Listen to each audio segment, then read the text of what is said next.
Development Bank then will have a keynote speech. And following that keynote speech, we'll have a panel with six distinguished experts. This panel will be sandwiched with two Zoom polls, which I'll announce. And then we'll follow into a Q&A and recommendations. So without any further ado, let me please invite to the floor the Acting Director of the African Development Bank's Climate Change and Green Growth Department, Alhamdou Dorsuma. Thank you very much, Madam Moderator. My name is Alhamdou Dorsuma. I'm the Acting Director for Climate Change and Green Growth at the African Development Bank. Distinguished participants, ladies and gentlemen, let me first, on the behalf of the African Development Bank, share my appreciation and my interest in being part of this very interesting conversation that is going to take place today. I'm pleased to warmly welcome you to this virtual session, which will share practical case studies and experiences on harnessing the fourth industrial revolution to build Africa's climate resilience. As the magnitude of climate-related hazards on the continent continue to grow, interventions to address climate change impacts must be scaled up in far much faster and innovative ways. The fourth industrial revolution provides a platform and avenue for accelerated and transformative climate action. And several of its technologies have already led to advancements in today's world.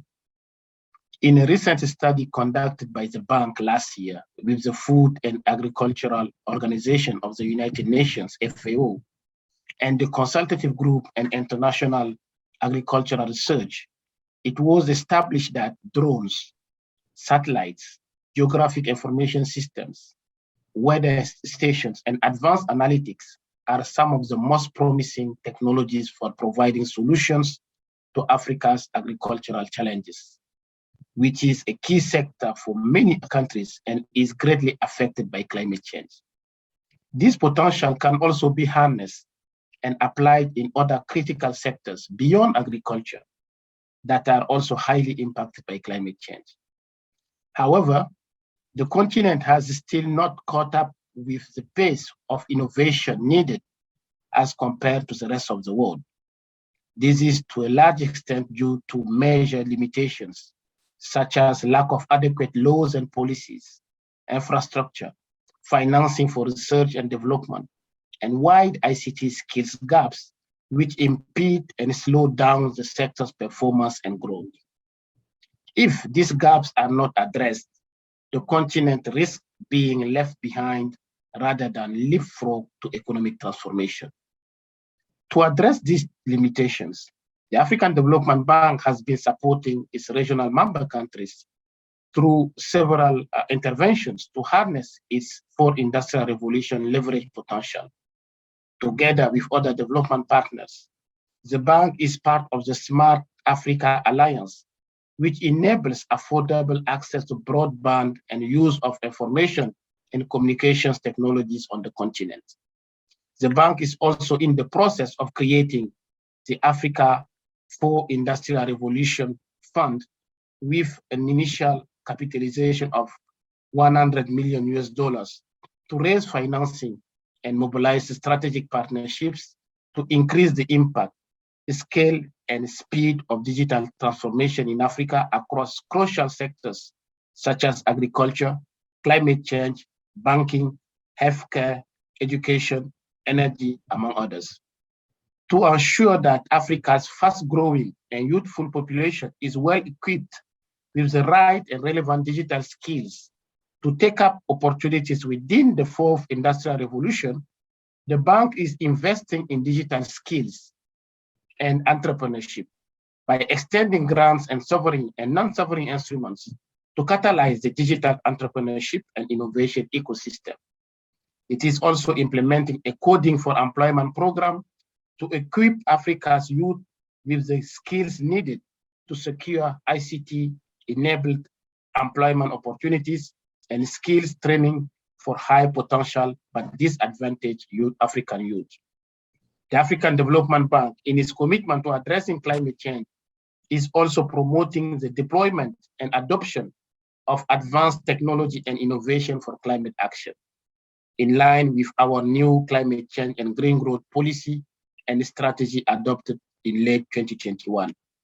Further, it is supporting African countries to stay up to speed, to be able to use state-of-the-art tools, systems, and equipment to make actions on climate change and green growth more efficient and effective. For example, during the 2020 desert locust outbreak in the Greater Horn of Africa, the bank, through its Clean Dev Africa Special Fund, CDSF, supported the procurement of supercomputers, which have been instrumental in monitoring the outbreak in Eastern Africa. 36 million euros have also been invested to modernize Africa's climate and weather observation networks, which is expected to provide access to satellite data and deliver services that offer timely and reliable weather and climate forecasts. To promote locally led adaptation action, the Africa Adaptation Acceleration Program, a joint program between the African Development Bank and the Global Center on Adaptation, is promoting climate-smart digital technologies for agriculture and food security, which aim to scale up availability, access, affordability, and applicability of digital and data-enabled solutions in African agriculture, with a strong emphasis on women-led farmers to drive agricultural resilience and food security for 30 million farmers. Africa must have a strategic approach and response to harness the current and emerging opportunities that come with the advancement of fourth industrial revolution technologies and innovations. This will require various stakeholders to come together to build and meet the needs for adequate infrastructure, policies, energy requirements, skills, ideas, and financial resources to capitalize on the use of the fourth industrial revolution technologies to leapfrog development. This is key, as it is evident that the potential of technology to power progress is enormous and can put the continent on a path towards sustainable development for people, peace, prosperity, and the environment. As we host this vibrant panel today from various sectors, such as finance, research, private sector, government, and grassroots SMEs, we look forward to hearing about the diverse and unique experiences and recommendations on actions which will set off the continent on the trajectory of being a leader in applying fourth industrial revolution technologies for locally led adaptation action and transformative development. I welcome you all to the panel discussion and wish you fruitful deliberations. Thank you. Thank you, Mr. Alhamdou Dorsuma. Highlighting basically nearly all areas which are important in terms of partnership, financing, human capital development, policy, and obviously the empowerment of gender in that sense. So just to kind of push forward with the program, may I please invite now to the podium the Senior Advisor for Data and Innovation and Open Government in the Office of the Deputy President of Kenya, Mr. Philip Tigo, for your keynote speech, please. Thank you. 10 minutes. Thank you.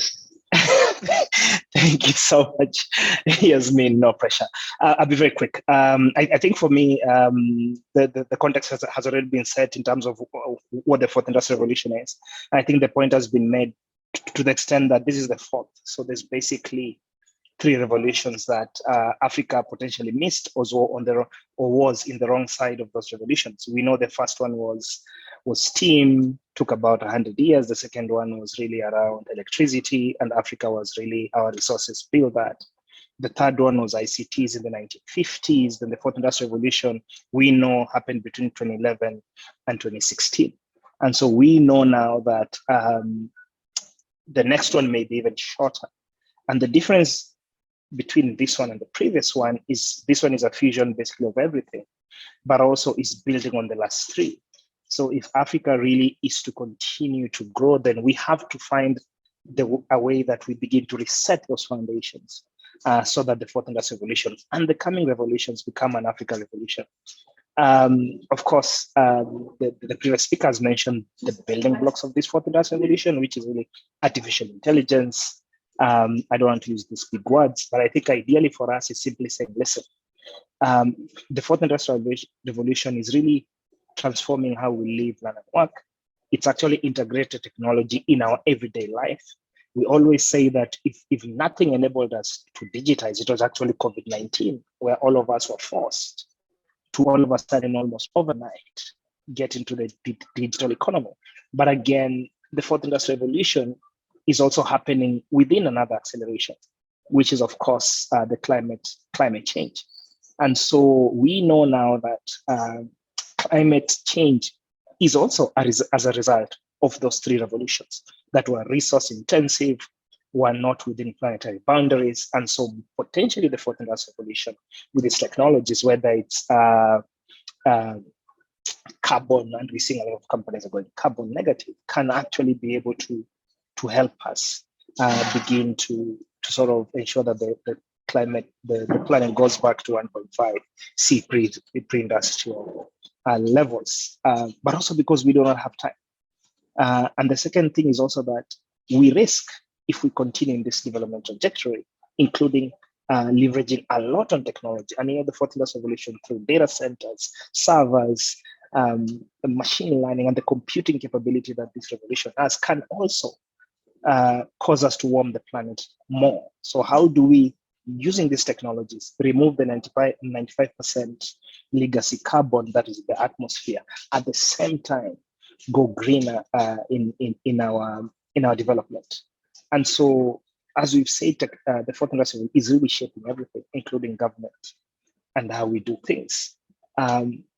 Only this year, and interesting enough, is we see these increasing trends. Last year, internet penetration, just in the beginning of COVID, went up by 18%. Now it's 4%. Social media was 13%, now 10%. And we see more people now have accessing mobile. And so it means it would be interesting, especially for a continent like Africa that is embracing mobile technologies, and that these technologies are actually enabling even those mobile devices to be able to ensure that our development trajectory leaves no one behind. We see now, for example, in terms of this new data, that as much as we have a 7.91 billion population, those with mobile phones is 67%. So there is an opportunity. And because we can do micro lab, we can do micro enterprises on mobile phones. We've seen Africa's young people and their prowess who are at a median age of 19.1 are able to harness these technologies for their developmental growth. The trends, of course, of this revolution is, of course, we know globalization. There's no borders anymore. So there's nothing that stops Africa from being a global leader because we can access those markets. Mobility, highly connected. I mean, we're on Zoom right now. This previously would have been a physical meeting.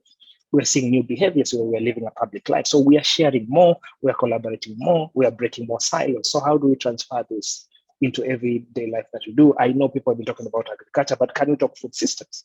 Because that's where we think the fourth industrial revolution can begin to enable Africa really harness the green revolution in a way that improves our food systems, but also our food security.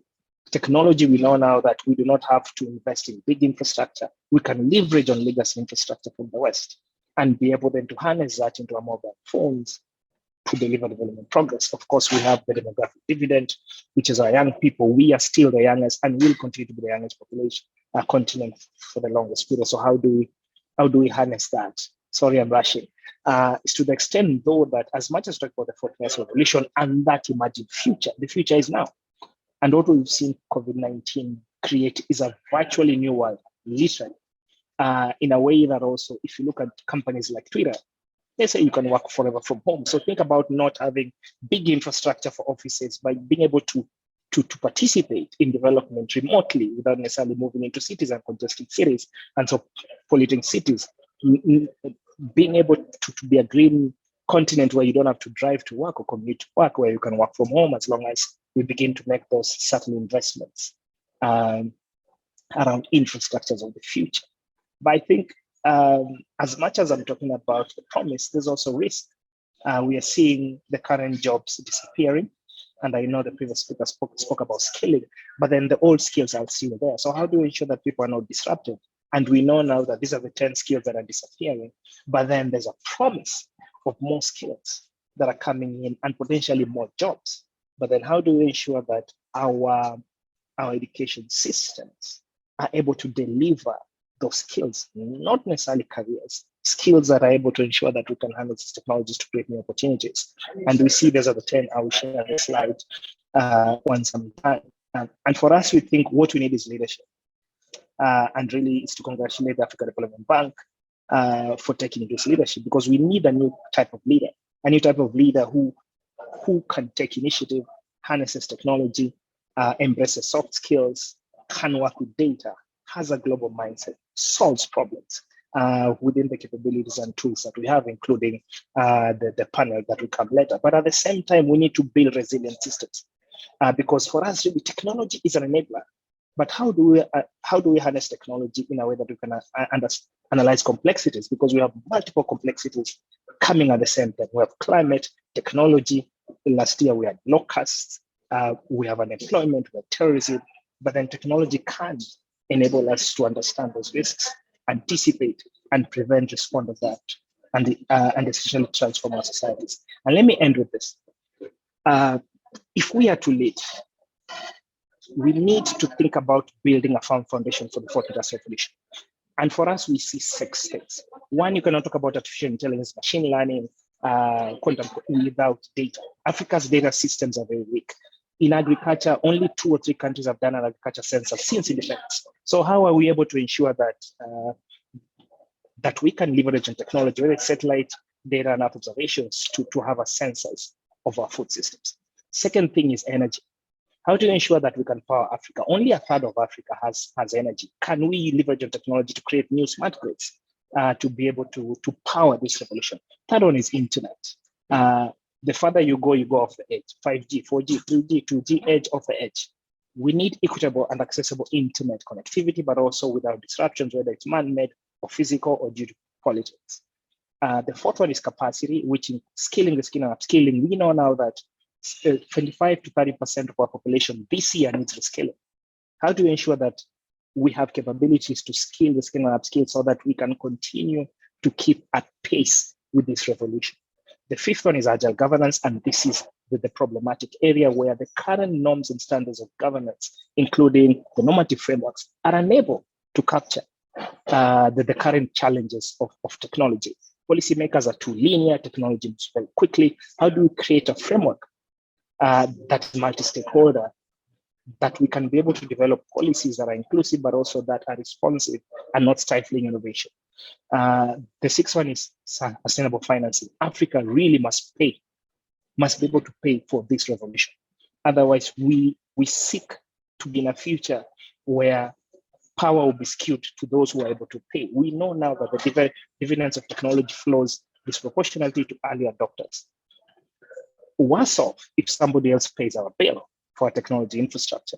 And so I really want to end with that, understanding that I'm speaking of the African Development Bank. We need to do these 6 investments and interdependent in an ecosystem fashion, not one or the other, all of them, so that Africa really has a firm foundation for the future of the industrial revolution. Thank you so much. Thank you. Thank you, Mr. Philip Tigo, for providing such an excellent overview into, into this multidimensional situation of the opportunities, but also the risks of the fourth industrial revolution, in the sense that it provides these opportunities to be mobile, to be able to become more greener, in the sense by cutting down the emissions with the existing sectors, but bringing in these new technologies. It is yet to be worked out what the implications are. And thank you so much for also showing the issues around the absorptive capacities, really the importance for the shift of skills.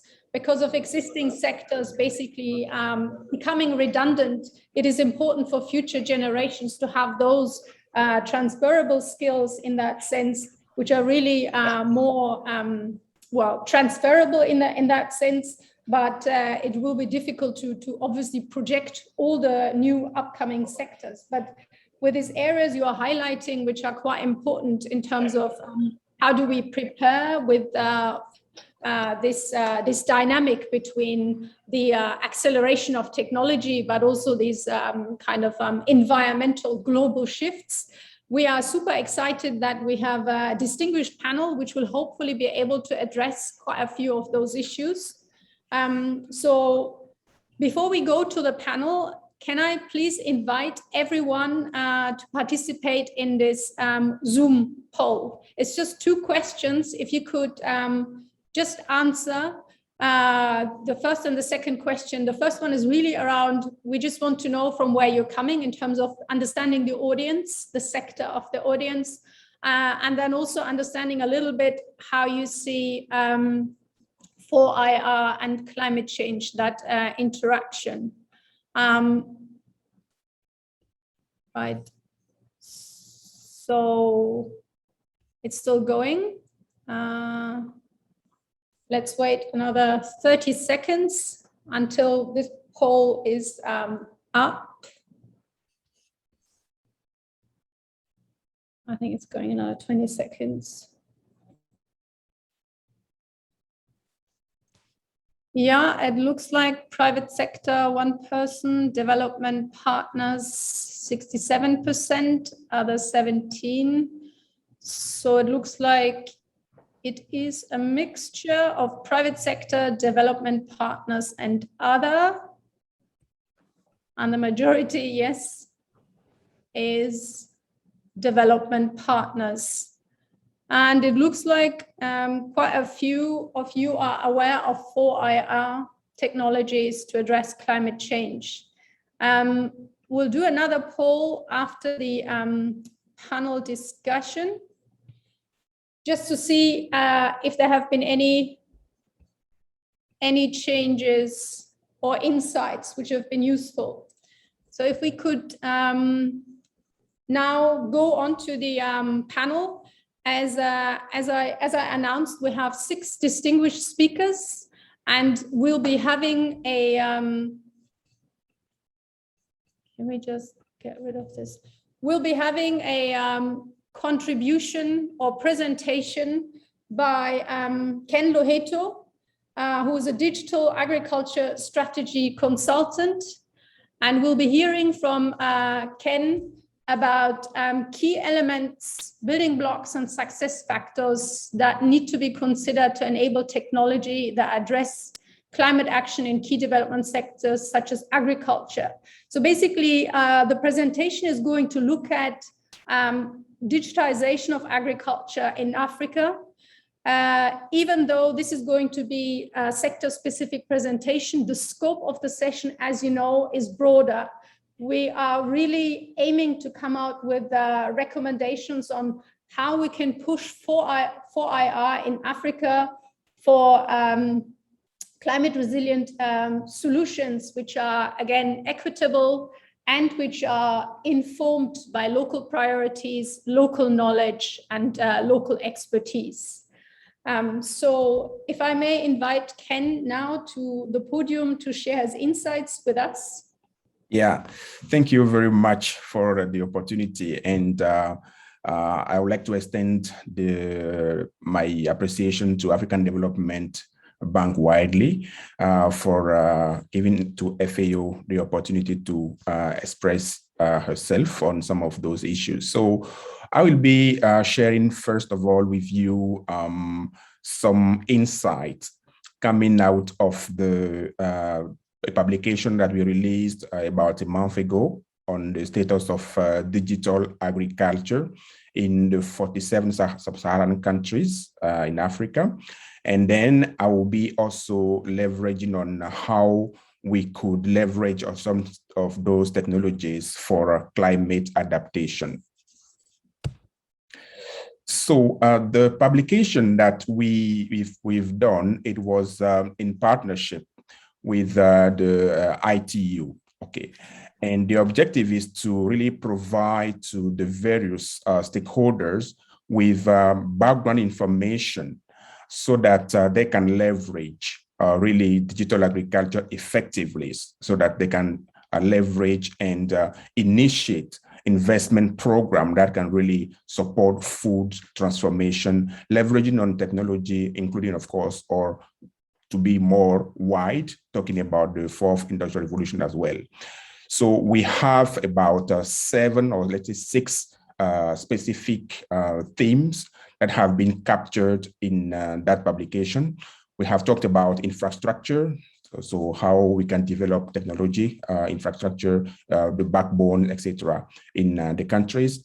The digital penetration, how people are really, and particularly farmers, are really feeling digital in their daily activities. The policy and regulation framework, the business environment, human capital, including, of course, the youth, and the last one being agro-innovation, how we are really using digital technologies to transform the sector through innovations.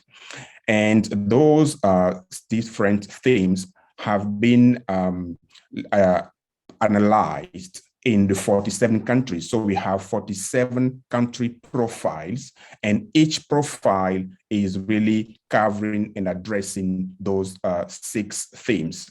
And then we have a number of indicators, a number of indexes that we have identified and we have looked at in order to position the countries along those different themes.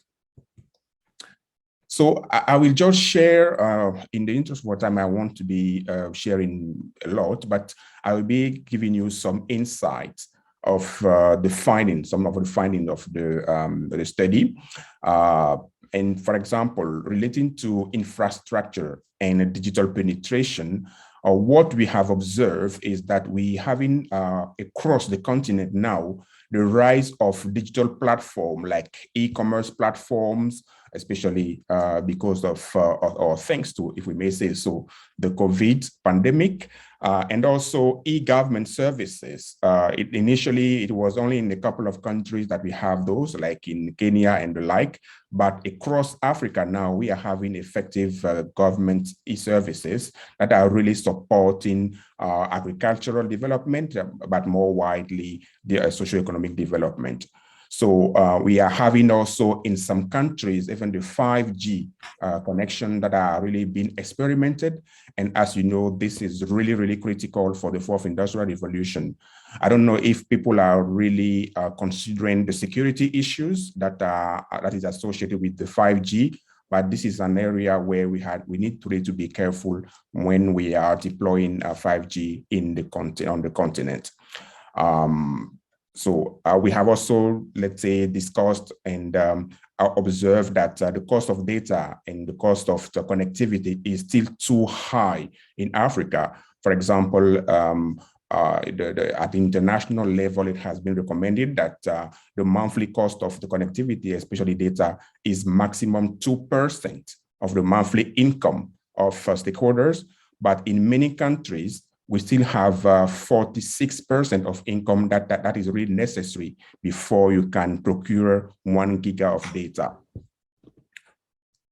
So regarding agro-innovation, we have a lot of things that are happening now. We have many young entrepreneurs that are really innovating. It has been more or less identified that we have around 400 incubators supporting the development, the implementation of services, supporting the agricultural sector, but we still have strong weaknesses in those areas.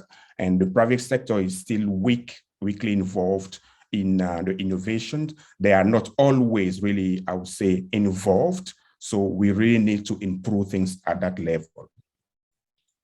So now, in the report, we have covered different use cases in terms of digital agriculture. I will just focus on one of them. And this is, for example, digital climate smart agriculture, so that I really fit into this theme that we are discussing today, climate adaptation.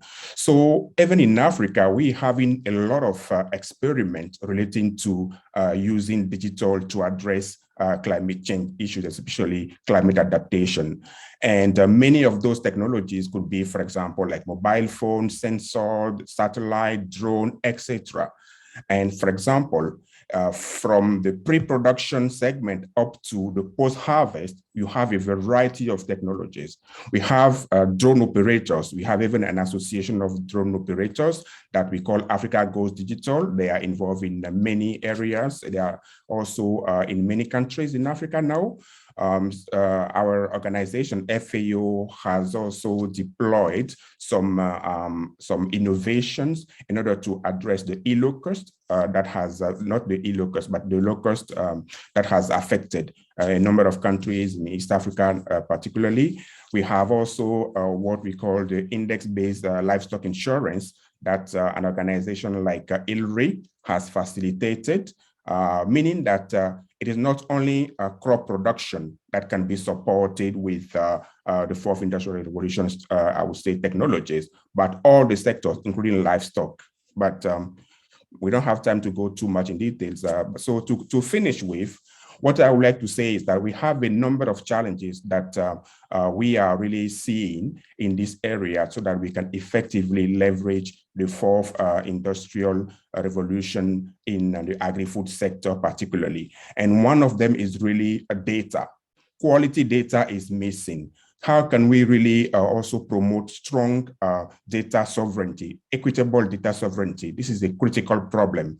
How can we have funding, adequate funding? This is a big problem. And I'm happy that the African Development Bank has mentioned that you will be facilitating a fund for the fourth industrial revolution. At FAO, we are really interested in that.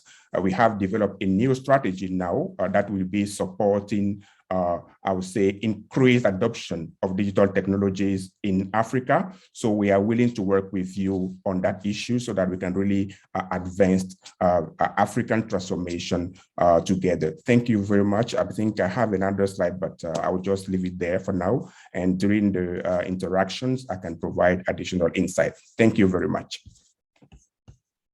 Thank you, Ken, for this incredibly insightful presentation. Just on the, just picking up on a couple of things which we'll hopefully go into, but when it comes to the recommendations with regards to the cost of data, as well as the aspect around the, you said 400 incubators, that's quite a lot. It'd be quite interesting to understand if there's anything in terms of like bringing in the private sector more. You were talking about weak links there, but I think one of our speakers might have some ideas around the incentivization there. And just to kind of highlight this aspect around data and finance, that's basically what all of the speakers have been bringing in, which is obviously incredibly important in this context. So thank you very much. Audience, please write down your questions. There will be a Q&A. Let's now move on to our next speaker. We will have Lucine El-Kili, the Chief Regional IT Coordinator of the African Development Bank. Could you please share with us or tell us about investments you are making as the key development financing institution on the continent? Investments you're making to promote innovation, and what kind of recommendations would you give financiers on investing for IR technologies for climate adaptation action? Mr. Lucine, the floor is yours. Merci. Thank you, Yasmin. Hello, everyone. It's a great pleasure to participate to this important conference. During my presentation, I will address the three items. The first one will be on the domains of application in Africa of the fourth industrial revolution technologies and the AFDB support to these technologies. The second one will be a recommendation to stakeholders. And the third one will be focused on the drone project deployed in Tunisia as a practical use case.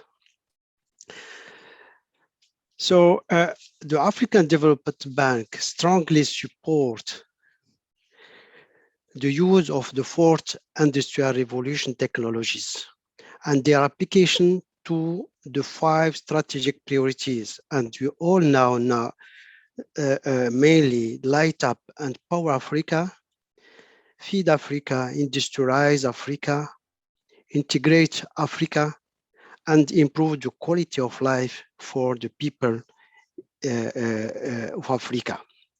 So several applications and innovations can be applied and used in the 5 areas, which will have a positive economic and environmental impact. For example, in terms of Light Up and Power Africa, we can increase energy access with pay-as-you-go schemes. You can also use in the 4 IR enhance business for small business and companies relying on energy and then reduce effect on environment. For Feed Africa, we will present the drone project. The drone combined with sophisticated sensors, big data, and artificial intelligence to increase the agriculture productivity and improve the land tenure security, then climate change mitigation through better use of irrigation water, fertilizers, and chemicals.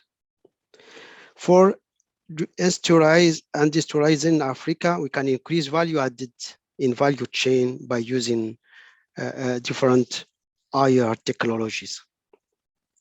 And integrating Africa will increase intra-regional trade and shorten production and transport circuits, then reducing the effect of trade on the environment. Also, by using different applications within the 4 IR, we can increase online training and improve access to education for people of Africa. We can also increase the quality and access to health and care services, avoiding some transport through teleservice. In 2019, the bank did a dedicated study on 4 IR technologies. And the highlight the 6 key technologies for Africa within the 4 IR. The first one who attract the most investment is Internet of Things with $110 million in 2019, followed by additive manufacturing with $45 million invested in this area. And then artificial intelligence with 70.5 million, the big data with 9.5 million, the use of drones, not only in agriculture, but in different domains with $7.9 million, and the blockchain, $14.9 million. So all these key technologies can be developed in Africa to support its development. In terms of the AFDB support and promote the 4 IR technologies in Africa, there is many actions, and the director Amadou told us some of them.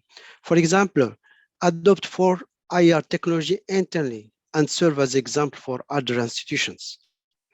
The second is to consider digitization as a standard low priority in the high 5 domains. Raise awareness among African government, like this event or other events of the AFDB is organizing or participating to talk about the importance of 4 IR technologies in the development. Also finance research projects on the impact of IR on African economy and studies. I told about the study done by AFDB and called Unlocking the Potential for IR in Africa. Support pilot projects in public and private sector, offer finance using innovative financial instruments to encourage investors, and the director told us about $100 million fund dedicated to support for IR in Africa. And then support capacity building activities towards government officials and regulators on 4 IR technologies. In terms of recommendation, there is 3 scenarios. The first one is to maintain the statu quo. That means not doing anything. It's the case, unfortunately, in some countries in Africa. The second one is to bypass stages and go directly to the 4 IR, despite the challenges to overcome. Mr. King said some challenges related to infrastructure, to internet access, etc. But Africa will gain more by adopting this scenario. And the third one is to become a producer of 4 IR technologies. This scenario is ambitious for Africa as a whole, but not excluded for certain ambitious countries. So AFDB recommend and support the second scenario for the majority of countries in Africa. So the high-level recommendations were developed for the stakeholders. The main stakeholders in this are African policymakers and regulators, the business associations, and the development partners. The recommendations made for African policy makers and regulators are mainly to develop a vision to seize the opportunity of the 4 IR, to strengthen and redesign the existing government institution, to better prepare for the challenges posed by the flow of data, develop collaborative and adaptive regulation, and mainly prepare the next generation workforce. The recommendation for the second stakeholders, business associations, are mainly to raise awareness and to provide information about the potential and the market of the 4 IR technologies, increase investment in training, support existing workforce, and upskilling to lifelong learning, strengthen collaboration with academic and research and development institutions, partner with governments to capture real-time and predictive insight. And then the development partners like AFDB and other financial institutions are mainly to raise awareness, to finance research, to support pilot projects, to offer finance, and support capacity building activities towards government officials and regulations and regulators. Now I will move to the third item of my presentation and present use case related to drone project deployed in Tunisia and specifically in the region, in south region of Tunisia, Sidi Bouzid. This project includes 2 main components. The first one is the capacity building. That means transfer of technology and knowledge, and set up a training center with trainers of pilot, and also to get knowledge on how using technologies related to drone, including sensors, how to collect data, all the IT applications to analyze data, and also to generate reports. The second one is the deployment of this solution to improve agriculture productivity. We will present a video on this that gives more details on this aspect of using drones to improve the agriculture productivity.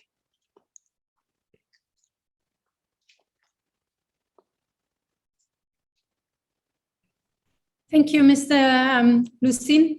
Thank you for highlighting again aspects which are fitting with dimensions previous speakers have highlighted, especially around the capacity building, for example, which was highlighted during the keynote speech around the skills needed to be actually working with these new technologies, to be able to deploy and to implement those technologies, incredibly important, as well as in terms of the recommendations, when you're highlighting the importance of working in a triangulated manner with decision makers, policy makers, but also the private sector, bringing in the business associations as well as the development partners. So I think we're getting a better picture in terms of where everyone sits and how we're all contributing to the bigger picture.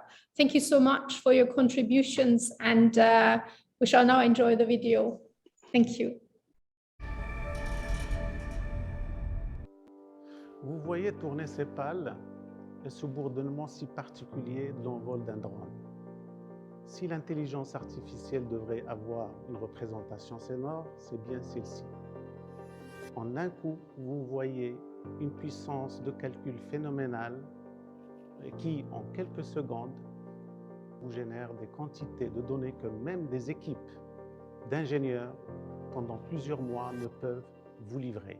C'est simplement révolutionnaire.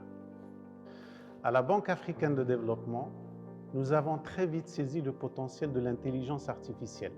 Pour cela, nous avons mobilisé en 2018 un financement du fonds coréen COAFEC. $1 million pour lancer le premier projet d'utilisation des drones dans le secteur de l'agriculture en Tunisie. Et la région pilote que nous avons retenue pour cette expérimentation est la région de Sidi Bouzid. Quelle valeur ajoutée pour nos agriculteurs? Je dirais 3 avantages essentiellement. En premier lieu, un rendement qui s'améliore.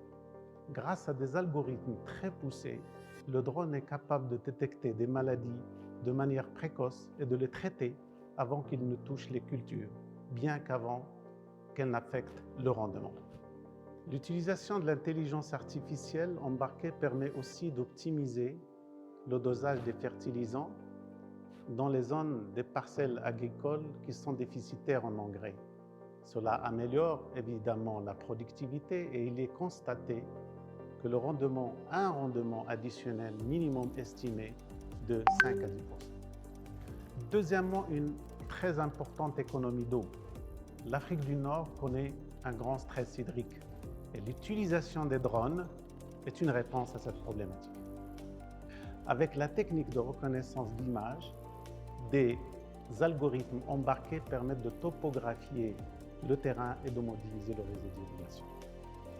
Ces algorithmes définissent d'une manière très précise les options de répartition de l'eau d'irrigation en optimisant les chemins et l'écoulement d'eau.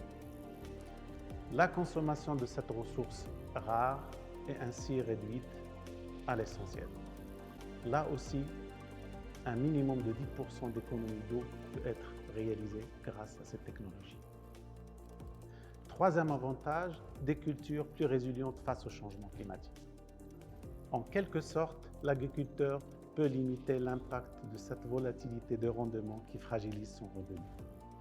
Pour toutes ces raisons, nous avons mobilisé tous nos experts à la Banque africaine de développement pour mettre en œuvre ces technologies. Au-delà du génie logiciel et de l'informatique, ces technologies très importantes pour nous sont aujourd'hui très associées et étroitement associées à la conception de nos opérations. Notre ambition est très simple, c'est de lancer une nouvelle génération de projets SMART qui utilisent des technologies de pointe telles que l'intelligence artificielle.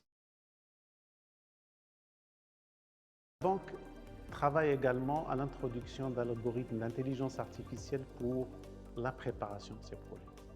Nous avons déjà mis en place des solutions d'intelligence artificielle qui nous permettent d'aller puiser des informations à partir de milliers de documents et de statistiques pour permettre le succès de nos opérations futures dans un pays donné ou dans un secteur donné. C'est cela capitaliser les enseignements pour déployer des projets plus efficaces et plus efficients sur le terrain. Ce sont là des interventions à impact, autrement dit très important pour les populations africaines. La 4e révolution est en marche sur l'Afrique. Nous la mettons sur pied car faire de l'Afrique une terre d'innovation, c'est cela la mission de la Banque africaine de développement.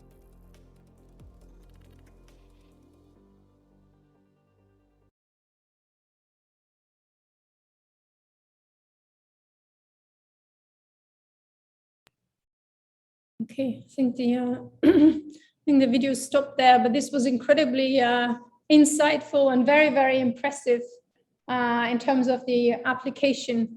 Once again, thank you, Mr. Lucin, for sharing this video.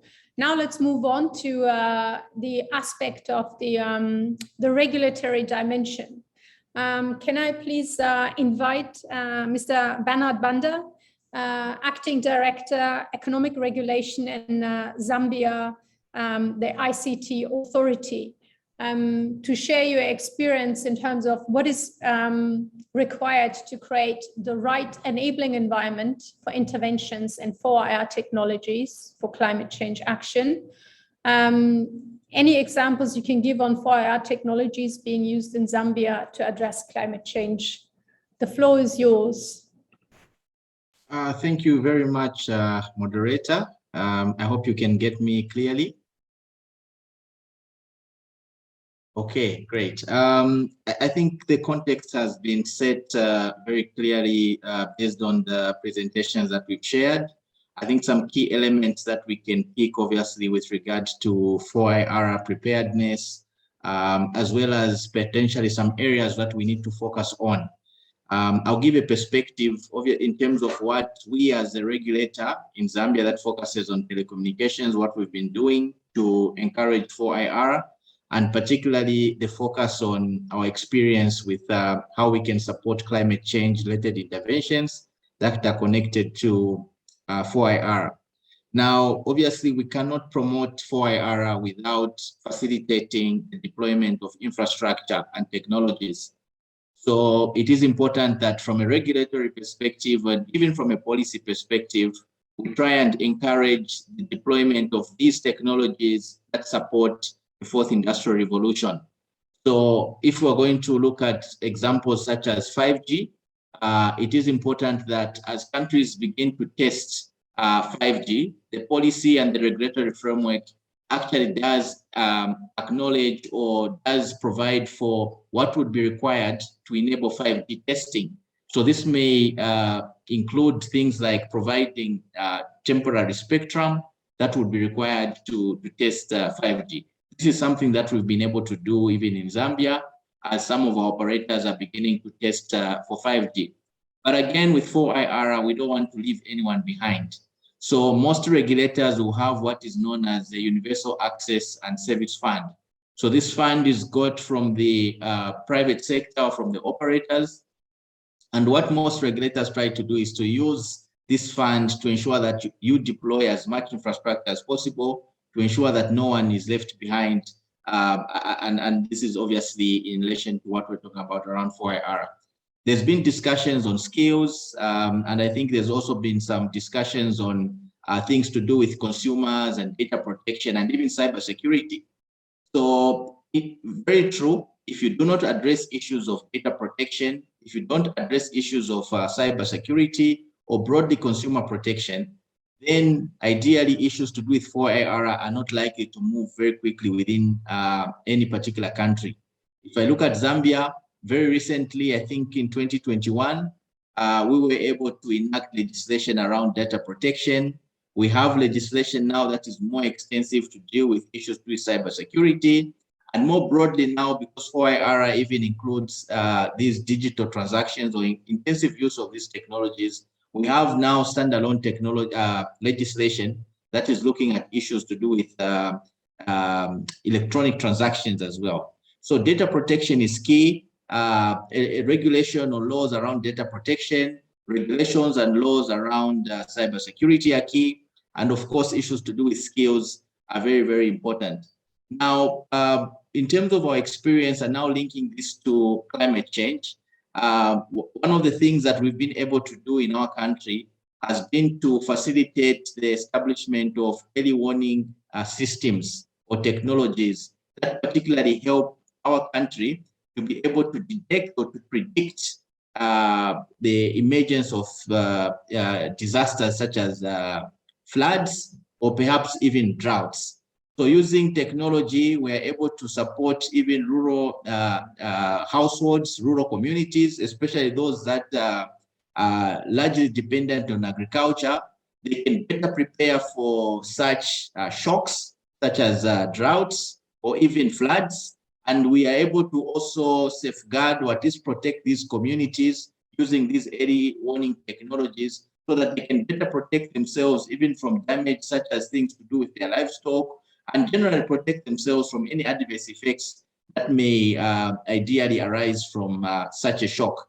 We worked with the International Telecommunications Union about 2 years ago to basically deploy pilots in 2 rural communities, and this technology is now working. And through our disaster management unit within the country, we're able to at least assist these localities that initially were very prone to these shocks, such as droughts as well as floods, and they can at least be able to transmit this information and we can better prepare for this.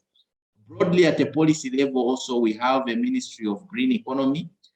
This is a very new ministry, it's less than a year old.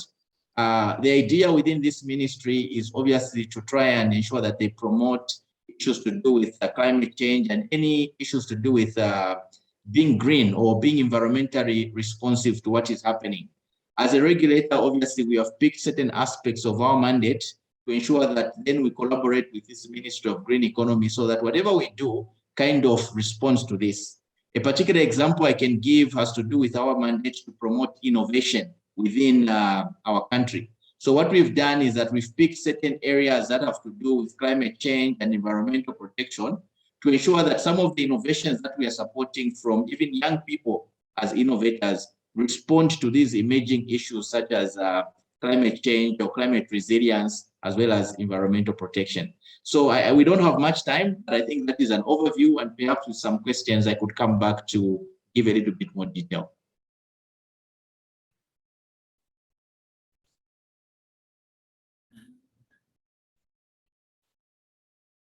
Sorry. Thank you, Mr. Bernard. Thank you for being so timely as well. It looks like quite a few of your contributions are linking into the points Ken was highlighting with regards to, for example, the cost of data still being too high. You've mentioned the Universal Access Fund. I think it'd be interesting to hear, and the recommendation session, if there's any kind of interaction with that. And then also something which was highlighted in the report by Ken, the strategies around digitization. So you've mentioned the Ministry of Green Economy and how you're working with them. It'd be interesting to find out if there is also something around digitization strategies which are applying to environmental sectors in that sense. So let's move on to the next speaker, because we also want to bring in the audience. Let me please introduce Racine Lee, the Director for Data Management and Digital Products and Technology at Academia. Could you please share practical experiences in use of 4IR to advance research for decision making? We've heard a lot around the importance for monitoring and planning and prevention. So it would be really important to understand from a researcher perspective, specifically obviously around the impacts of climate change, also at the grassroots level. And then obviously if you could share some best practices, challenges and opportunities, if that's possible. The floor is yours for the next 5 minutes. Thank you. All right, thank you so much, moderator, and thank you for the bank to invite us for this very important meeting and conference. So I would like to start first by talking a little bit about climate variability.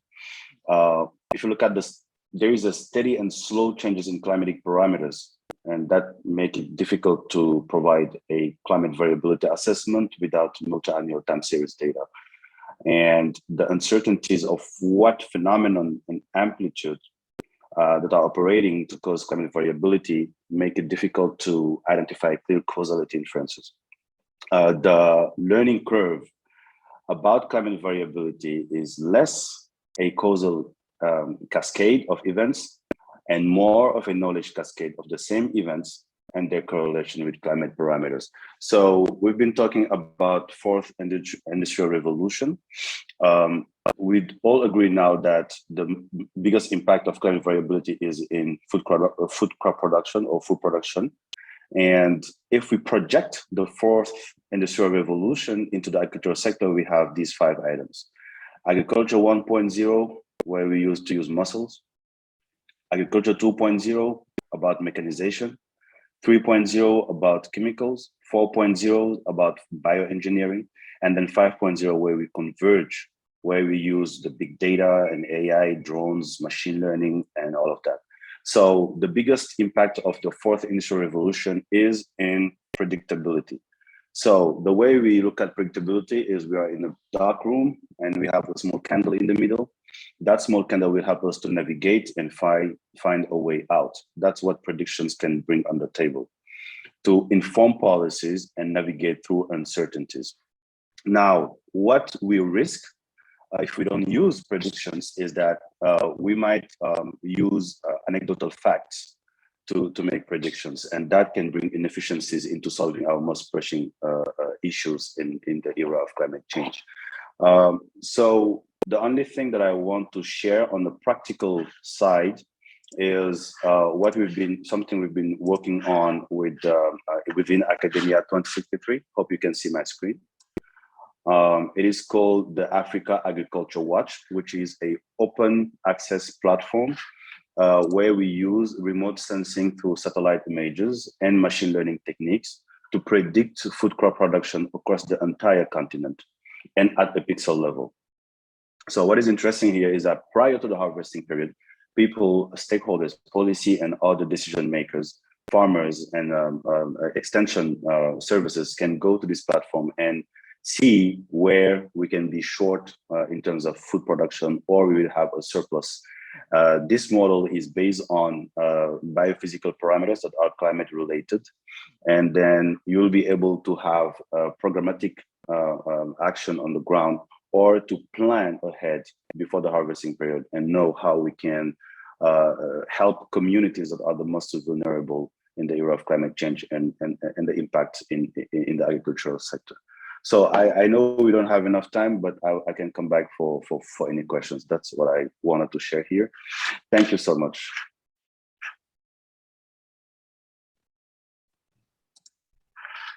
Thank you, Racine. But just a question in terms of that data, like how granular is that data? Because this is a prediction, this is an extrapolation from data which you are collecting on site regularly.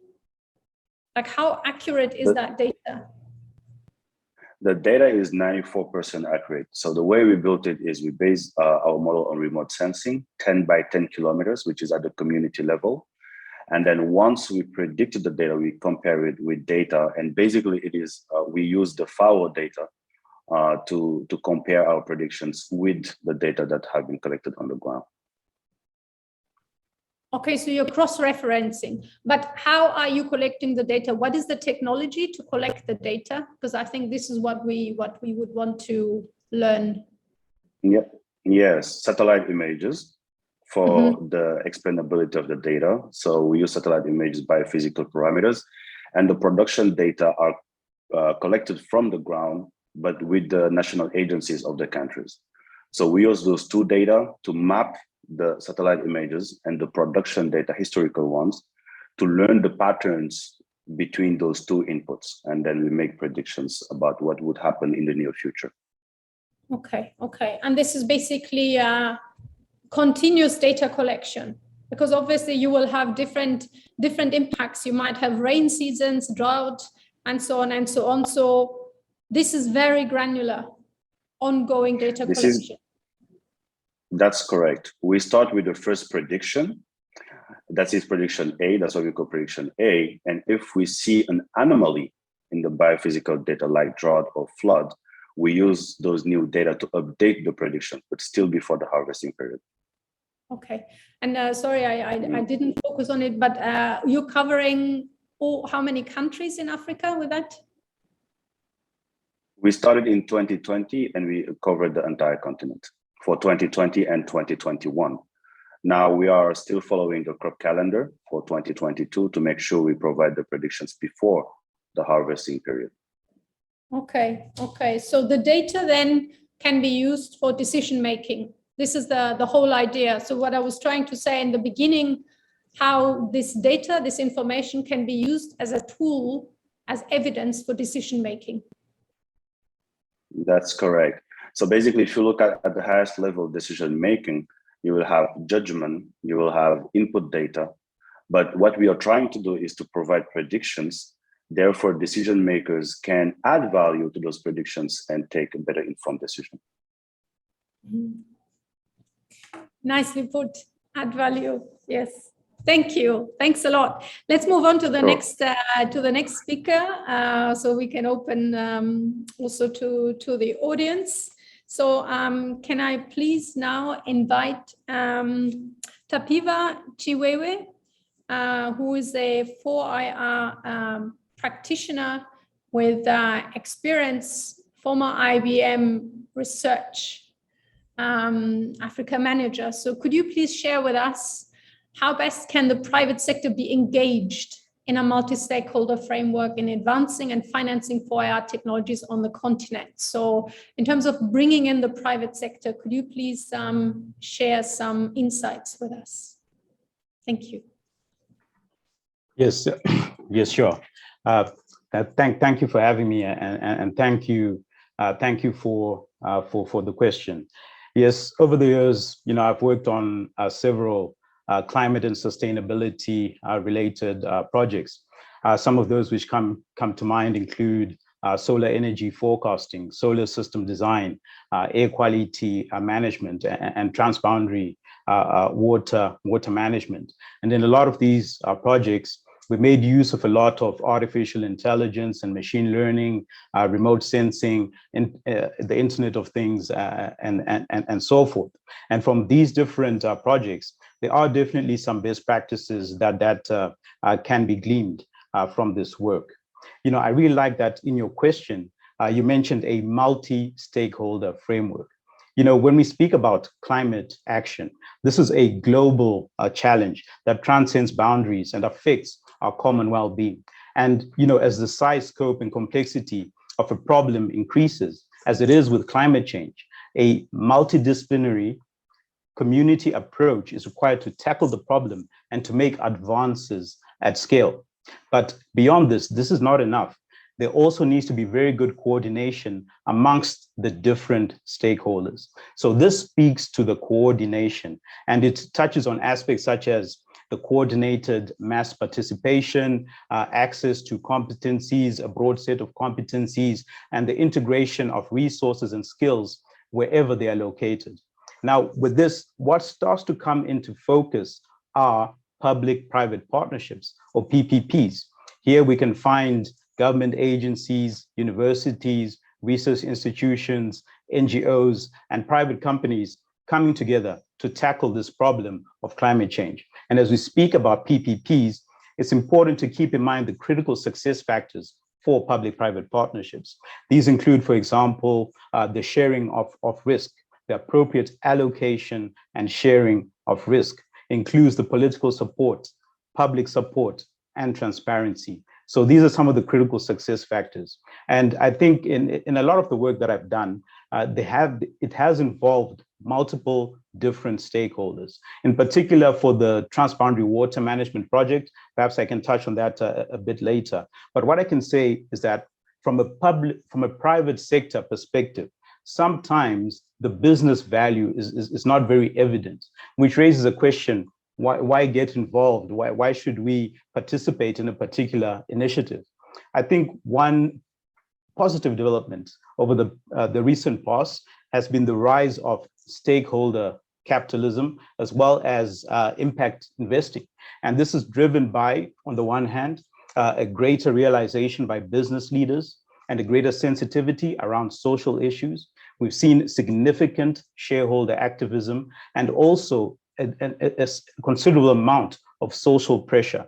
You may have heard about this ESG approach, ESG standing for environment, social, and corporate governance, where investors are taking a look at non-financial factors when making investment decisions. And corporations are starting to work on social goals, in addition to the traditional business goals around maximizing profits on behalf of shareholders. So this is the environment that we find ourselves in. And there are numerous examples of this at play. We've seen numerous companies making climate pledges, developing responsible supply chains, making commitments around carbon neutrality and so forth. So I think when it comes to engaging with the private sector, it's really important to consider this environment. I think one important hook, especially when you are considering information technology companies, they'll be very interested to see access to and adoption of their technology, as it creates a virtuous cycle for them and the community of users. And once again, just to highlight the different critical success factors for PPPs that I spoke about earlier on. Thank you, Tavira. This is quite substantial in terms of you're talking about what is important in terms of what works.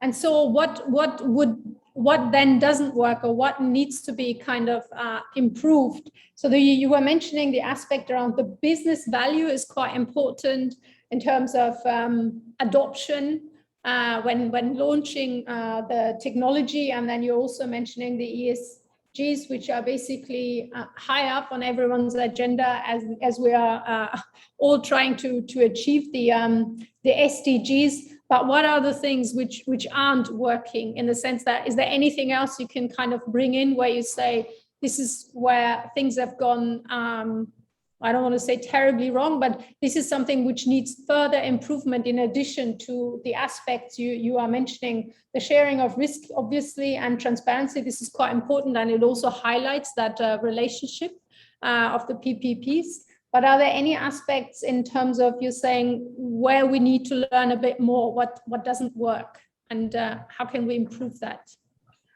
Yeah, I think there are cases where there are numerous challenges when people do things just to tick a box, and they don't really take a look at solutions end to end, taking a look at what sort of impact whatever sort of intervention actually has. So I think that is something that definitely needs to be paid careful attention to. And also, when you bring together partners, right, it's really important to be very deliberate about the partners that you bring on board. I think this is quite evident, for example, in the Transboundary Water Project that I was part of. For a bit of background, worldwide, there are more than 263 watersheds and 300 aquifers, which are transboundary, which means that they cross the political boundaries of more than 2 countries. And then there's a certain interrelationship between the different communities which require this sort of these water resources.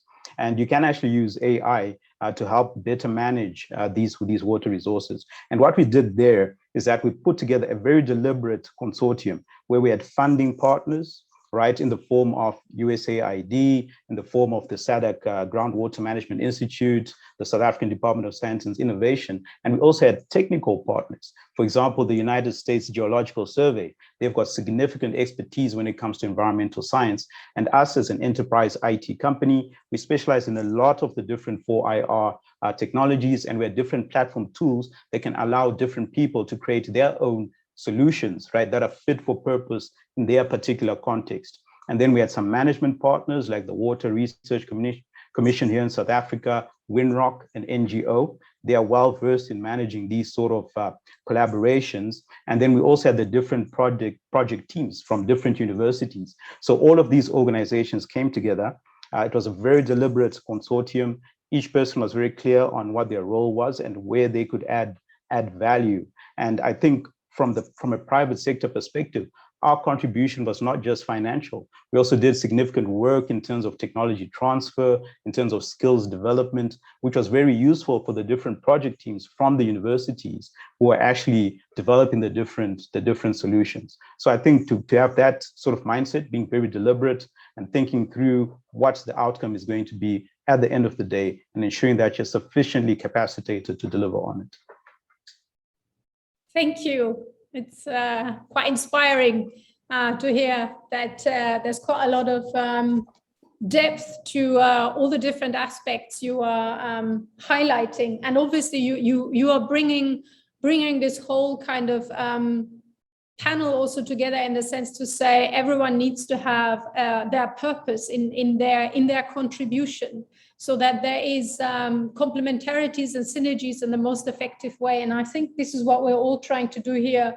Everyone is trying to come in with their perspective, which is going to contribute to a bigger picture. Thank you so much. Let's just move on to the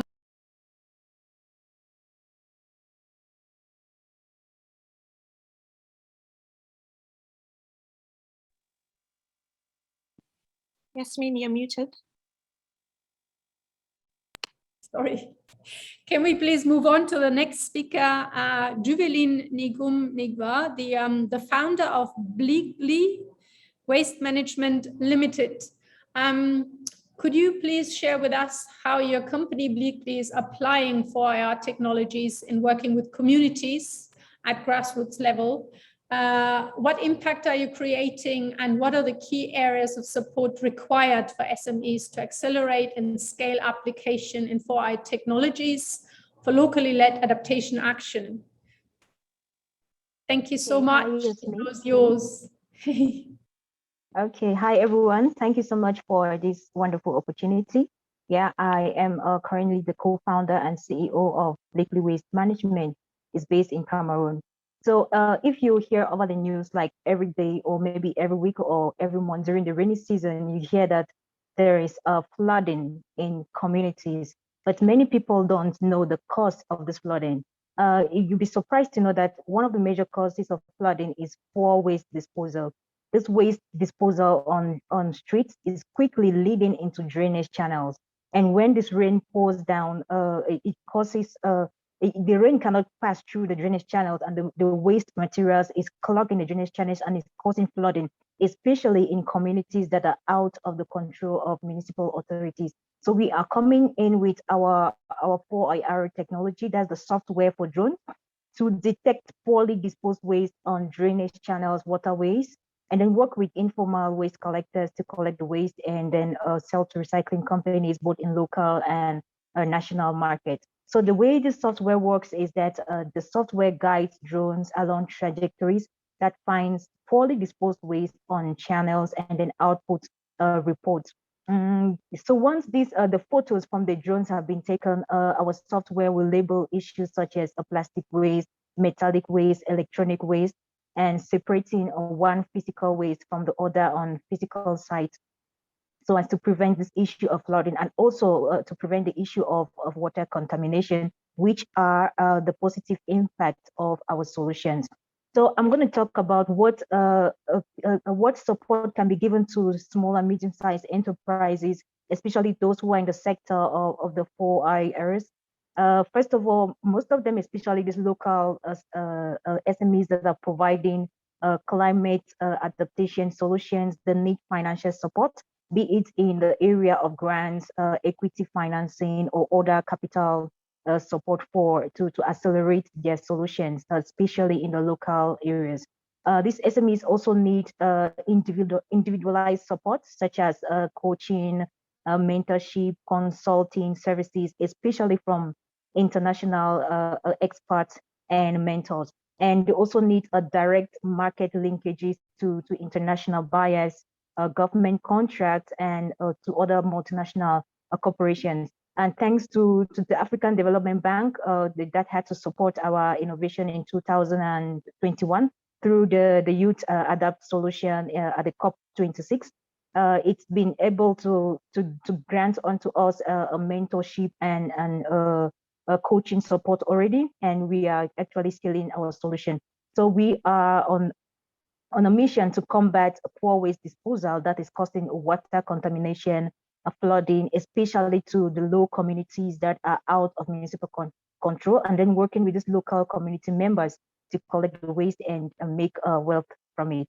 Thank you very much.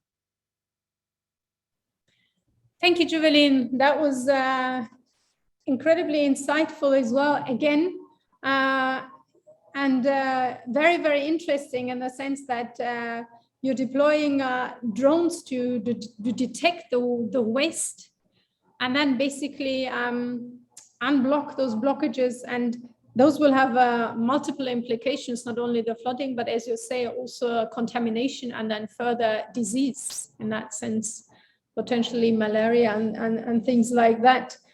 So in terms of the access to the markets, I think it'd be interesting to find out if you and Ken could look into this whole idea around the the supply chains as well, because you're talking about the access to international markets and opportunities. So I'm wondering if there are different components within that process which could also be investigated in terms of like the role of 4IR, because at one point it's the drone, but there might be other aspects as well which could be digitized.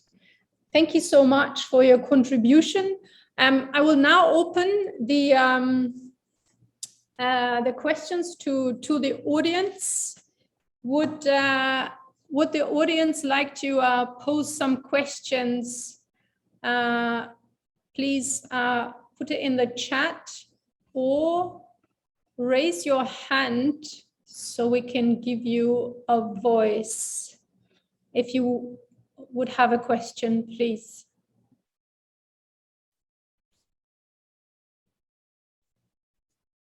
Are there any questions from the audience?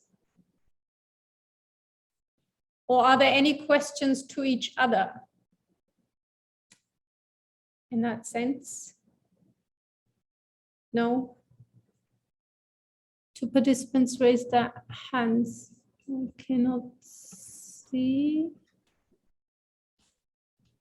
I can't see. Oh, yes. Hello, Edith. Can I invite you, please? Yes, thank you very much. This has been extremely exciting. And I've learned a lot, which I was not aware was happening in Africa. So I had posed a couple of questions in the chat. So maybe let me start with that. The presentation on drones in Tunisia was quite interesting.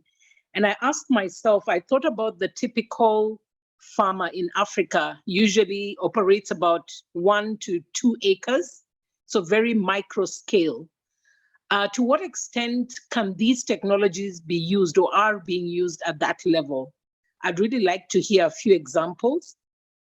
My second question is to Racine. Racine, what you're doing in terms of looking at predicting, I guess you're predicting production and sort of like providing early warning systems plus as well information, climate information that's required. My question is, it wasn't very clear your source of climate data. Are you sourcing climate data from the national meteorological agencies that collect this data on a regular basis? Sorry.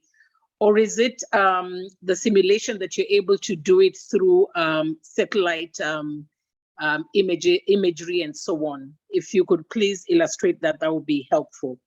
And then I have a question. The final question is to the regulator from Zambia. I'd be interested, I think you mentioned a couple of areas where the kind of enabling environment that is needed for 4IR to be utilized. The question is, are there any bottlenecks that are being faced in the continent, whether policy, legislative, or regulatory? What are these and what needs to be done? Thank you. Okay, thank you, Edith. This was quite charged, quite a lot of questions. Maybe we start from the last, and we might need to address the questions directly. I got the question for the ICT regulator in terms of the question was around bottlenecks. And then for us, I think it was around the origin of data. But for the question for, we've lost our speaker. No, is there? The first question for Monsieur Lucin, I did not get that part, but maybe we come to that when the first two questions have been answered. There might be a bit too much time in between, if that's okay. So could we please start with the regulatory question in terms of the bottlenecks?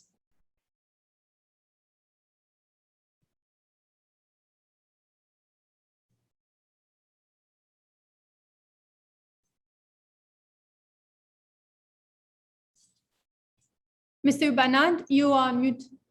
Yes. Sorry, I didn't get the question. Maybe you could just repeat the summary of the question on the bottleneck. Sorry. Yeah, I think Edith, it might be better if you address each question individually, because that will help the speakers as well, rather than wanting to remember. I'm really sorry to make you repeat, but this way we can also have it more in a conversational format. So could you please directly address the question to Monsieur Bernard on the bottlenecks once more? Thank you. Okay, thank you very much. Bernard, you gave quite a number of areas in terms of the enabling environment that is needed for 4IR to be used for climate action. One of which you said data transparency, you mentioned digital strategies, and so on. My question is, are there areas where there's still a bottleneck, either policy, legislative, or regulatory, that you've observed across the continent? Are we really at a place where the enabling environment is right across the board to utilize these technologies? That's my question. Thank you. Okay, thank you very much. Very useful question.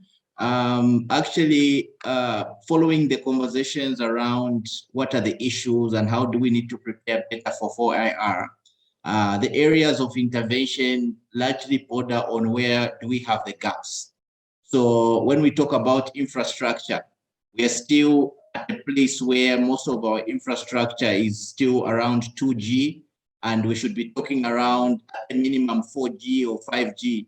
And now there is even talk of 6G.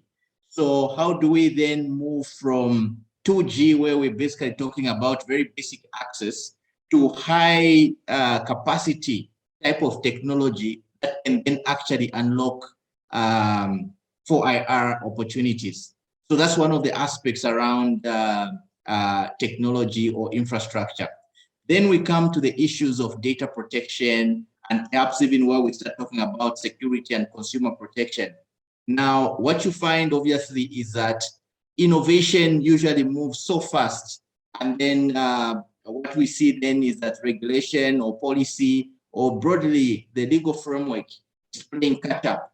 So one of the key challenges is that how do we ensure that the legal framework or the regulatory framework does not actually impede innovation, okay?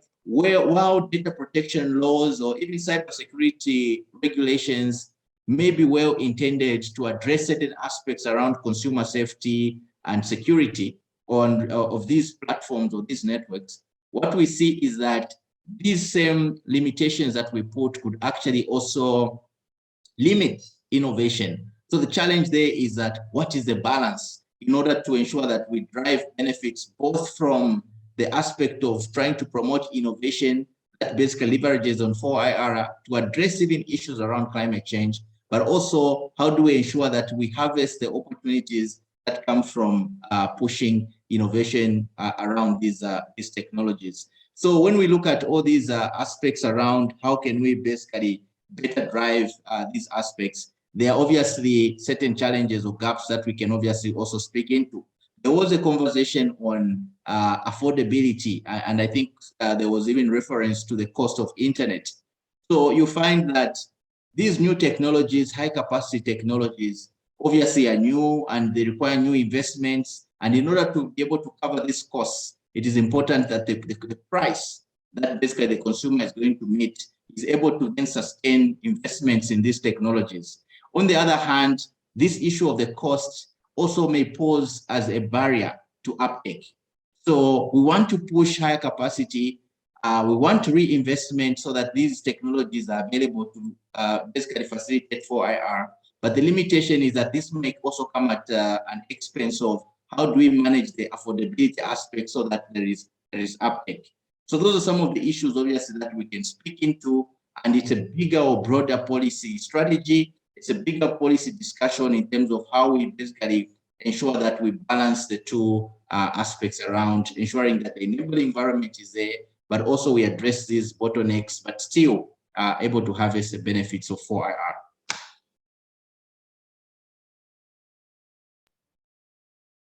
Thank you, Mr. Bernard. Edith, does that answer the question in terms of the bottlenecks?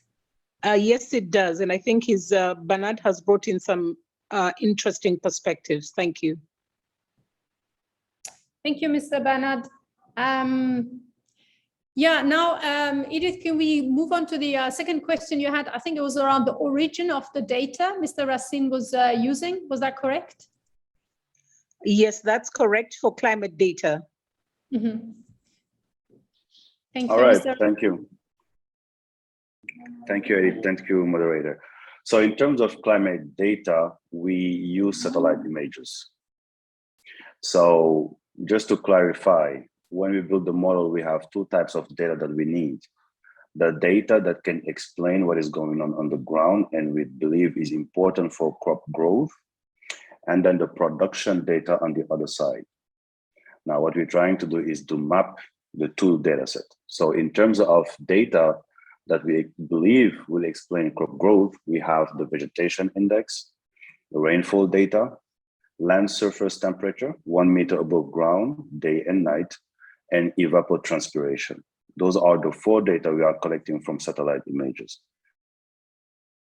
The reason why we're using satellite images is the first one, satellite images can cover a large area with a few tiles. The second one is the disaggregation that we can have. And the third one is also the frequency that we can have. Satellite images will visit the same area several times in a year, so we can have time series data. So that's what we're doing. If we needed to send people on the ground to do that, it will take time and maybe might not have the accuracy that we might need for such application. Now, just beyond that, for the production data, we use what we call the SPAM model. So special production allocation model that is using data from the ground with agencies and then allocate them into parcels. So that's what we use as production data because it's the one that we had at the spatial disaggregation that we need for this application. And then machine learning now will bring in those two data sets and then looking at, okay, if I have this pattern into climate and biophysical data and this production, so to learn it with from the data set and then be able to make predictions from the past to the future. So that's the type of data set we are using. So now, if you allow me, moderator, there is one last question that I heard about the disaggregation. So I think it is important also to realize that in Africa, indeed, we have farmers that have our smallholders.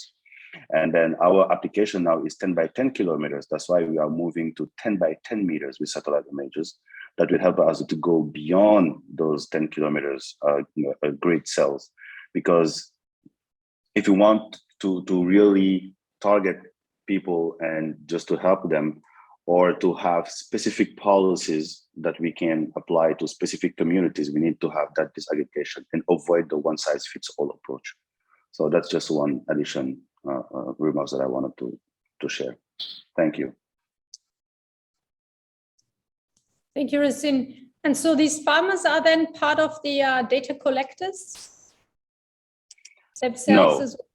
They're not? No, they're not. There are the agencies that are collecting the data, production data. And even if you collect that data, you cannot collect that data for every farmer. That's not possible. So what is, because for some countries, that system is not available. So you collect the data with sample areas. And then once you have that, there's an allocation model, which is a statistical model that can help you actually to allocate that into tiles. So there's a degree of extrapolation. There's not all real data. Yeah, any modeling will have that degree of extrapolation. Yeah. Thank you, Edith. Is that okay? Sorry for checking. I just want to make sure. Yeah, that's okay. If I could just quickly maybe mention something. Racine, I'm wondering, because usually in climate, you want to look at past impacts, current impacts, and future impacts. So what I hear you say is that the model allows you to predict the future climate, and therefore what the production is likely to be based on the current data. Is that correct? That's correct. Okay, that's very interesting. And have you done a comparison between your analysis and the IPCC models that people use for predicting climate into the future? Have you tried to look at that and see whether they're accurate or not? No, we didn't do that because the IPCC will use climatic data, so models, sorry, so they can go for long-term predictions. Us, we are using biophysical data and machine learning. So the more you go in the future, the less accurate you will be, or the confidence interval might be bigger. So therefore you cannot tell with a certain level of certainty what will be the production for those crops and country. So just maybe an additional information, looking at historical data, we look at for the last 20 years. So we have a time series that will go back all the way for 20 years in the past in terms of vegetation index, land surface temperature, evapotranspiration, and rainfall. And that's what we incorporate into the model. Therefore, the model will look at the past trends and say, okay, when I had a shock in rainfall and maybe in vegetation index, this is the type of pollution that I have. And therefore, to be able to learn from that and make predictions. Now, as I said, we have two predictions. The first one is an assessment. But if we see there's an anomaly, there's another model where we look at anomalies into the input data, then we update the model because obviously, potentially the production might be different. But in terms of comparing with IPCC, we didn't do that yet. Okay, thank you. Sure. Thank you, Racine. Edith, can I bring you in once more, please? You had a question to Monsieur Lucine on the Tunisian drone project. Yeah, mine was a quick question. I said that it's a very interesting case study, but in terms of scale, it's quite sophisticated. So I was just wondering if there are some specific examples of technology applications at the small scale farmer level, 1 acre, 2 acre kind of level. Thank you.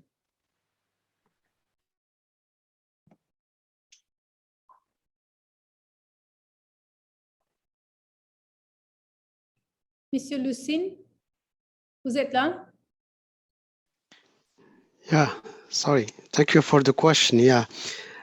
Initially, when we deployed this project in Tunisia, it was a pilot project, and the idea is to duplicate and scale the project to other countries. So this project was terminated on October 2019, and the main outputs is from this project. The first one is the tripartite relationship between the development partner, AFDB, and the technology provider. It was Korean Busan Technopark, and the government agency who implemented the project. The second one is instead of using drone only for agriculture, is to think how we can use drone to other domains. As you know, drones is not only for agriculture, and there is many applications of drones for African countries. And then the output is how to build excellence center for drones and be able to build capacity, transfer technology and knowledge to other countries in Africa.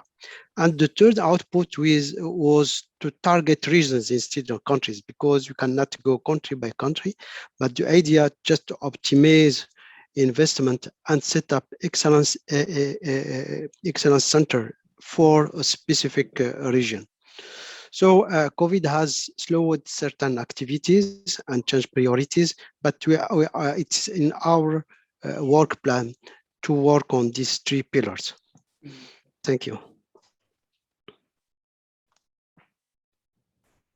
Thank you, Monsieur Lucin. I think, again, the highlighting of the capacity building really around strengthening those skills to be able to deploy and implement those technologies, as well as the aspect around regional integration, is something which keeps kind of coming through as an important, very important aspect to strengthen resilience on the continent.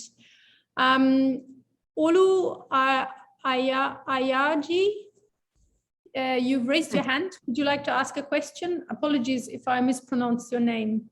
Yes, thank you very much. My name is Olu Ajayi, and I'm from the Global Center for Adaptation. Thank you so much for inviting me. This has been a very great and very rich information session. No doubt from what the speakers have mentioned, the potential for 4IR is no doubt very high in Africa. And I can see from that the interest by the stakeholders have been quite high. We learned that we have about 400 startups, right, which is very high. But now, if you go down to the details, the challenge is that many of these startups do not go to scale. They just remain maybe at pilot or development stage, or sometimes some of them even have high mortality. So my question is to the panelists is, how can we ensure a more sustained interest and investment by the private sector in the development and use of 4IR in Africa? Thank you. Who would you like to address this question to, Olu? Yeah, maybe I wanted to find out from how do we enthuse the private sector? So yeah, I leave that open. So I think Ken wants to respond to that. Yeah.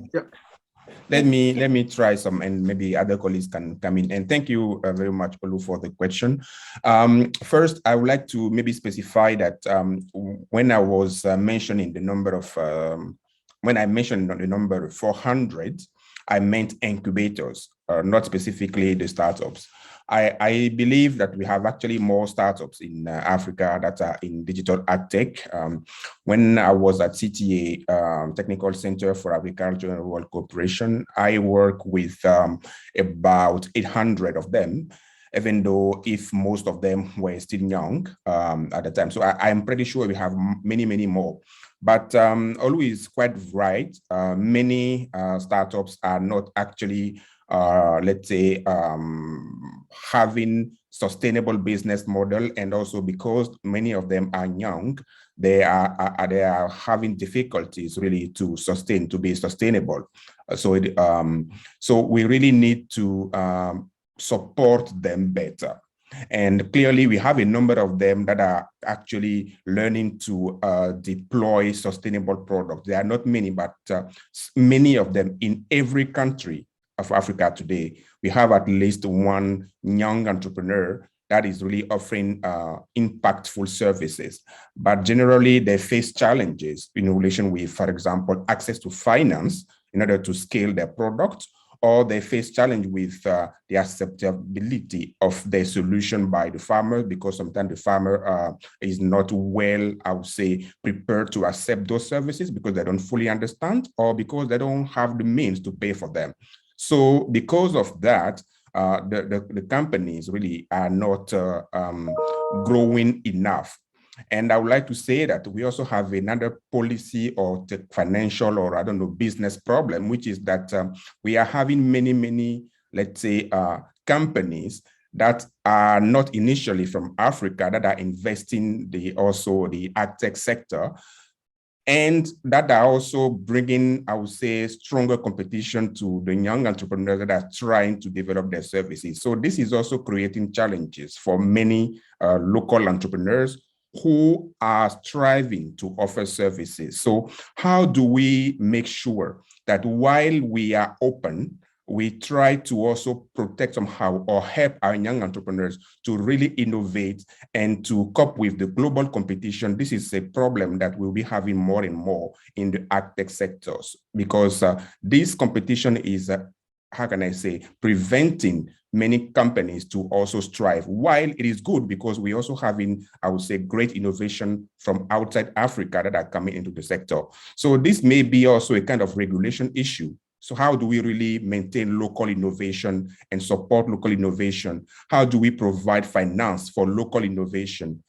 This is really something that we need to look at. And maybe some of the solution involved with how the government could leverage the investment fund, how some local, I would say, businesses or local firms that have the means can support those local innovations, et cetera, et cetera. So this is some of the insight that I would like to share at this stage, but we don't have enough time. If not, I could continue giving other solutions or other answers. Over to you. Thank you, Ken. Any other perspectives? Mr. Tapiva, you had obviously already shared the kind of incentives for the private sector. You talked about the public-private partnerships and also the necessity for the businesses to be clear. But maybe I'll hand over to you once more in case Olu wasn't there when you provided your contribution, because I think this speaks very much to the questions of Olu. Thank you. Sure. Well, I can give you one example. So, I worked for an enterprise IT company, and we had an enterprise development program, and tied to this was a technology accelerator component, which involved working with various startups. Now, what we'd do is that a number of startups would come, they'll pitch their ideas. Some of them would already have some sort of revenue. Some may be just starting out, so we would kind of like segment them according to the maturity of their business. And then we'd give them different types of support. So for some startups, we'd give them, a co-working space, give them access to a co-working space, would give them a place where they can work, would give them some sort of financial support. We would partner them with certain organizations that can actually help them develop their business model. For example, there's one organization called Raise Corp and another one called YAD. So we would sponsor all of that for the startups. We would pair them with some of our experts, would provide them mentorship, and would also do IP transfer. So there'll be some IP transfer, certain assets that we would have developed that perhaps we've put on the shelf. Perhaps we just haven't gotten around to really developing them further and marketing them. So we'd actually share this IP with these startups for them to develop. And some of the more mature ones would actually put them as part of our enterprise supplier development pipeline. So they could actually work with us in a more sort of closer way as a sort of business partner. So we actually did, on our part, actually work on developing some of these startups. Thank you, Mr. Tapiva. Olu, does that respond to your questions? Thank you very much. That's very helpful. Thank you. Okay, thank you. You may undo the hand, please, and unraise the hand, Olu, if that's possible. Are there any other questions from the audience?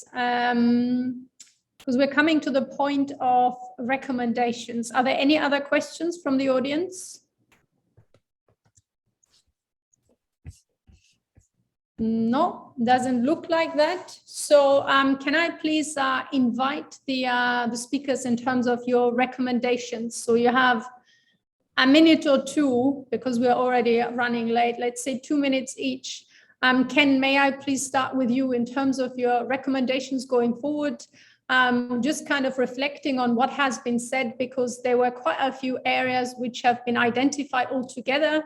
There are areas where players can work together. I think this has been identified as well. But based on what you've heard today, could you please formulate a couple of recommendations? Thank you. Yes. Yes, thank you very much for this very interesting conversation.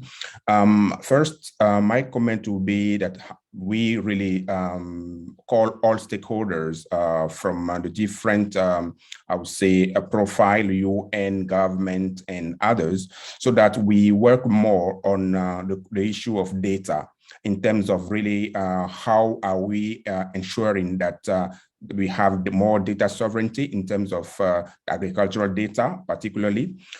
Secondly, how do we scale projects? Because we have a lot of pilot projects here and there, especially in digital agriculture.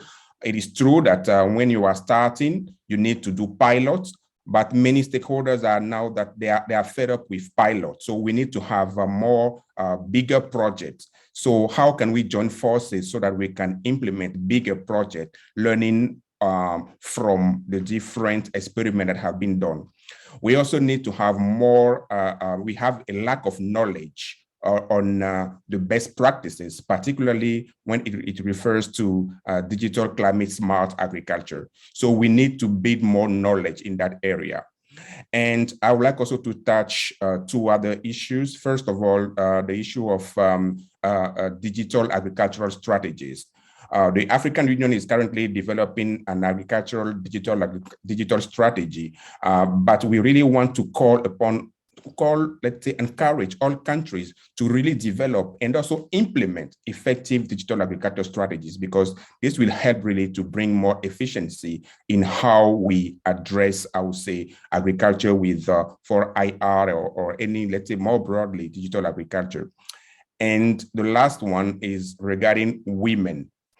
We have not a lot to talk about women, but digital agriculture or digitalization can really strengthen women involvement in agriculture when, for example, we are talking about smart farming, because we will have less heavy work that they will be faced with. So we need to strengthen women engagement in agriculture by giving them more benefits, capacity building in terms of digitalization.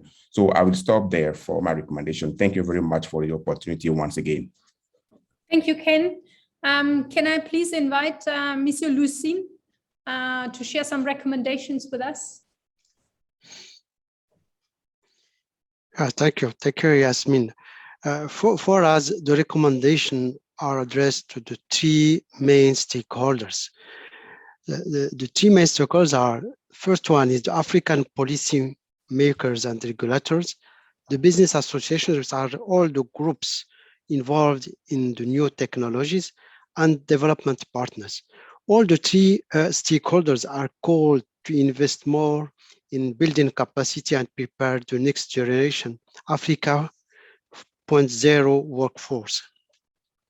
And also they are called to work together in united and coordinated manner to build a vision to seize the opportunity of the fourth industrial revolution. Business associations, they have the role of raising awareness.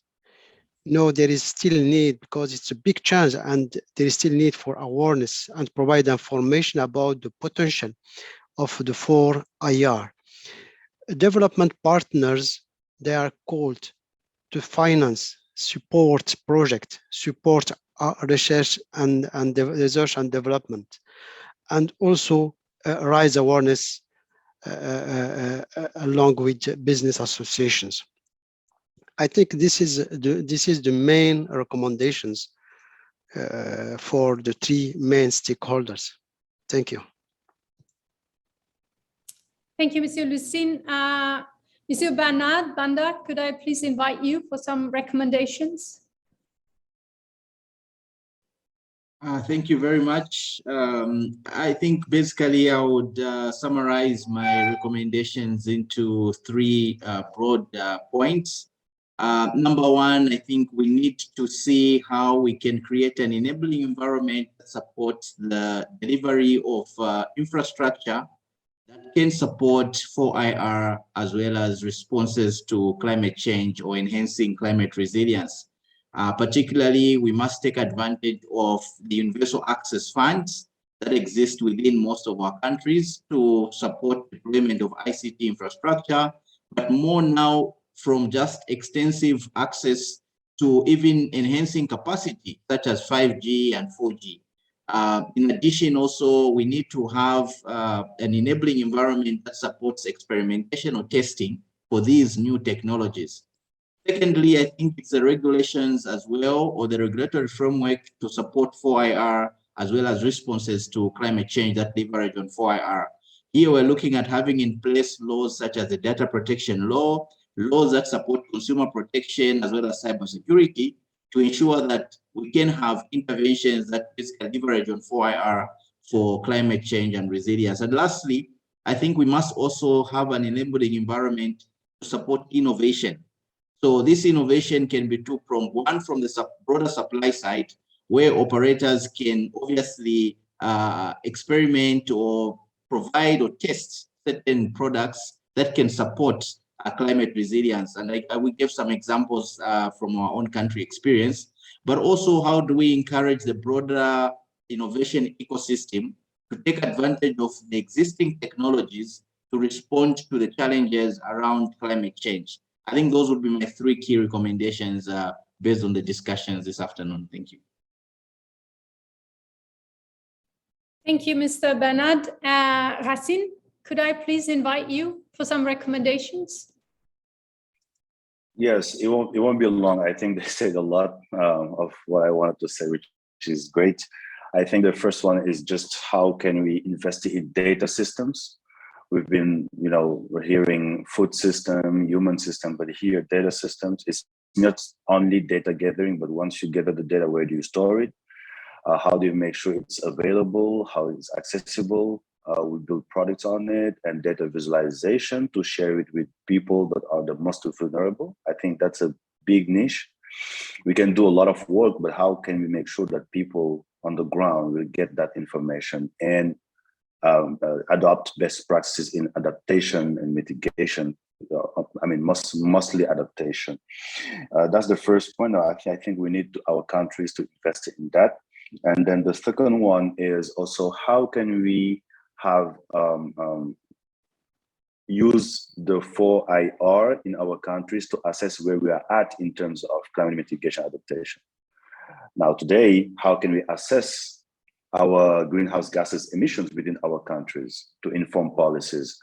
And within the country have experts that can work on that.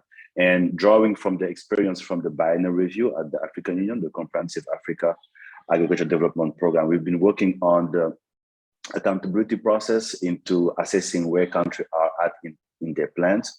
I think we can also try to implement that when it comes to climate change aspects. So really going forward, it will be first the data gap, and the second also, how can we be accountable among us? Thank you. Thank you, Racine. Can I now please invite Mr. Tapiva to share with us your recommendations, please? Yes, sure. I think for me, it's mainly 3 that are top of mind. So first, based off of the realization that no one person or organization can tackle this climate change problem on their own. So just to promote more collaboration. I think the second one has to do with promoting the diffusion of knowledge and making working on these climate change problems more frictionless. So certain practices that come to mind include open data, open science, open innovation. There's no need to reinvent the wheel. So if there's an opportunity to localize global innovations, I think this is something that should definitely be considered. Just taking a look at different platforms which are out there that can be used to develop context relevant solutions. And I think thirdly, I'd focus on institutions. So, the formation of different centers of excellence with a particular mission. The mission will be very, very, very clear, which is, tackling climate change and building climate resilience on the African continent. I think this will be very important to have institutions that can actually catalyze different initiatives around climate action, even form, they can be a nucleus for other consortia and so on in a very deliberate deliberate way. Thank you, Mr. Tapiva. And last but not least, Jubilin, could I please invite you to share your recommendations? Thank you. Okay, yes, I just want to add to what the other panelists have spoken, including the access to financing, grants, equity, and the access to other coaching and mentorship events.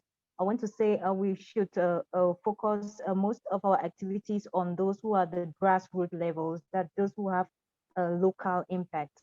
Yeah, those who are providing their solutions to vulnerable communities, especially. Yeah, and to those communities that are left out of the control of municipal authorities. Yeah, so we should support enterprises that are in the 4 IRs who are tackling mostly these local communities.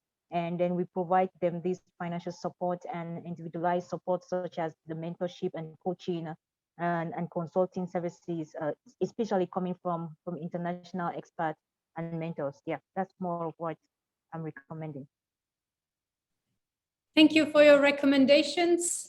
Thank you everyone for your incredibly insightful and inspiring contributions. I think we've all learned a lot